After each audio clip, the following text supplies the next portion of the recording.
সবাইকে আসসালামু আলাইকুম। সবাই কেমন আছেন? সবাই ভালো আছেন? আপনাদের আমি ভালো আছি। আজকে চলে গিয়েছিলাম ঢাকা গাবতলী পশুর হাটে। এই দেখেন একজন ইউটিউবারের সাক্ষাৎকার নেওয়া হচ্ছে। সেই ভিডিও চিত্র তুলে ধরলাম আপনাদের সামনে। অনেক জমে উঠেছে ঢাকা গাবতলী পশুর হাট। অনেক গরু বিক্রি হচ্ছে। সবাই আমার চ্যানেলটাকে বেশি বেশি সাবস্ক্রাইব করবেন এবং লাইক কমেন্ট শেয়ার করবেন।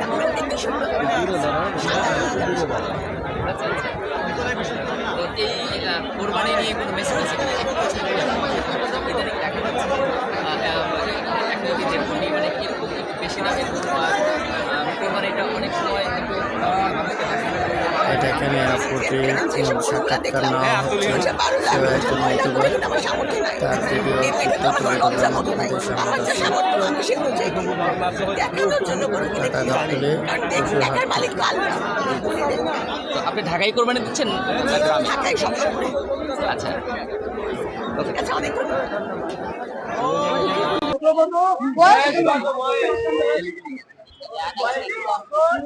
আপুটি গরু কেনার জন্য আসছিলেন।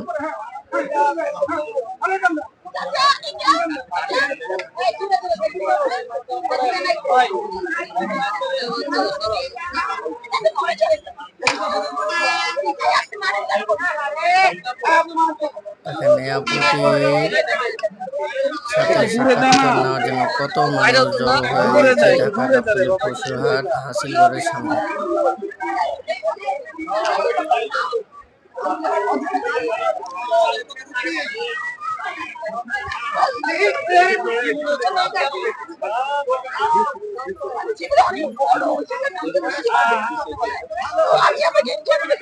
আসেন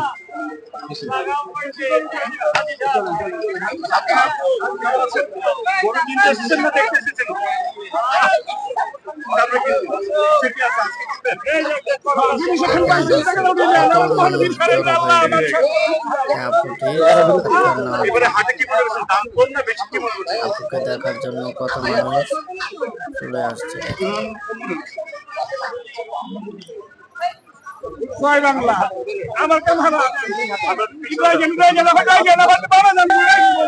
কত দিবেন দাম বলেন?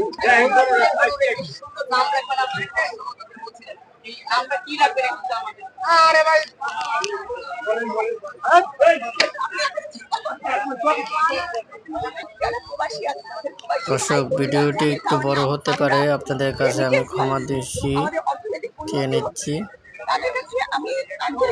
ক্ষমা দৃষ্টিতে দেখবেন। এই যে গরু কেনা, এই যে হাটে আসা, এই যে আনন্দগুলো ছোটখাটো কিনে নিয়ে বাসায় যাওয়া, হ্যাঁ, এইসব থেকে তারা বঞ্চিত। গরু কুরবানি করা হচ্ছে, সে আনন্দটা তারা উপভোগ করতে পারছে না। তারা হয়তো ওখানে কুরবানি দেয়, কিন্তু নিজের পরিবারের মানুষের কুরবানি একটা আলাদা ব্যাপার। এত যে আত্মত্যাগ তারা করছেন কেন? শুধু আমাদের দেশে ভালো। আমি তাদের কাছে কৃতজ্ঞতা জানাই আন্তরিকভাবে এবং বলবো যে আমার ছোট তাদের সর্বশেষ প্রবাস খবর দর্শক বা প্রবাস খবর আলাদা ব্যবস্থা করেছেন, তারা জানতে পারছে, সেটা একটা বিশাল বড় ব্যাপার এবং তাদেরকে আমি শুনেছি তারা। অনেক ধন্যবাদ আপনাকে সময় দেওয়ার জন্য। থ্যাংক ইউ আপু। ঈদ মোবারক। ঈদ মোবারক এবং সব প্রবাসী ভাইকে কত হয়েছে ভাই? কত পড়ছে ভাই এটা? দেখেন দর্শক, অনেক গরু বিক্রি হচ্ছে ঢাকা গাবতলী পশুর হাট থেকে। ঢাকা গাবতলী পশুর হাট জমে গিয়েছে। দেখেন দর্শক, অনেক গরু বিক্রি হচ্ছে। কত পড়ছে ভাই এটা? কত পড়ছে? কত পড়ছে? তারা নিয়ে যাচ্ছেন। কত পড়ছে? দেখেন দর্শক, 1,25,000। আমি হাসিলগড় শহর থেকে ভিডিও কত পড়ছে ভাই এটা?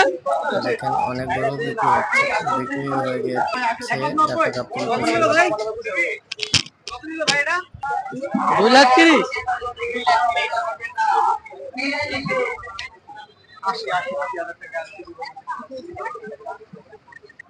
এইটা আপনারা হাট মালিকরা যারা আপনারা মিডিয়ায় প্রচার করেন, হাট মালিকের কানে যাক, তাহলে এটা বন্ধ হয়েছে।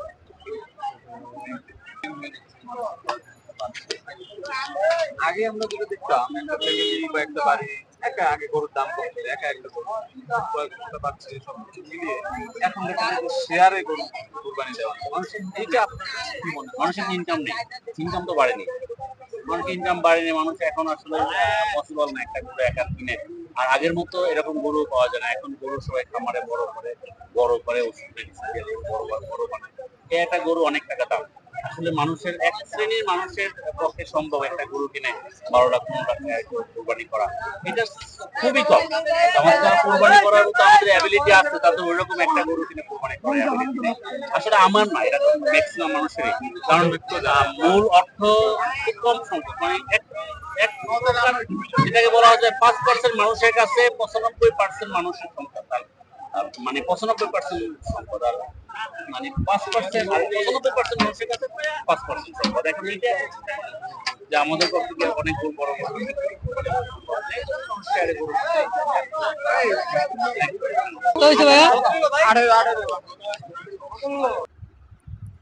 দেখেন দর্শক, অনেক গরু বিক্রি হয়।